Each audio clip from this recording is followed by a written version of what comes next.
সময় নষ্ট করিও না। সময় নষ্ট করে নিজের জীবনকে শেষ করে দিও না। এখন পড়াশোনা করার সময় পড়াশোনা করো। যখন আনন্দ করার সময় হবে তখন ঠিকই আনন্দ করতে পারবে। আর পড়াশোনার সময় যদি আনন্দ করো, আনন্দ করার সময় হচ্ছে কান্না করতে হবে, এটাই নিয়ম। এখন যদি পড়াশোনা না করে আনন্দ করো, ফেসবুক চালাও, রিলেশন করো, এখন তো হচ্ছে রিলেশন করা একটা ট্রেন্ড হয়ে গেছে।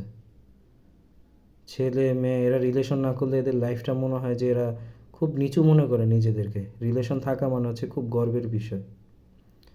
সে একটা সময় অনেক আফসোস করতে হবে।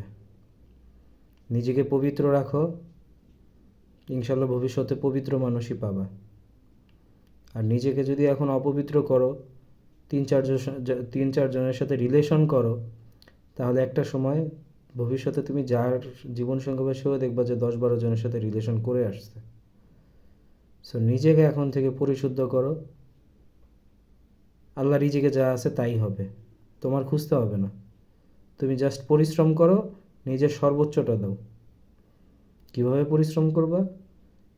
যতক্ষণ পর্যন্ত না তুমি তোমার স্বপ্নে স্বপ্নটাকে বাস্তবায়ন না করবা, তোমার যে একটা লক্ষ্য আছে ওইখানে না পৌঁছাবা, ওটার জন্য পরিশ্রম করতে থাকো।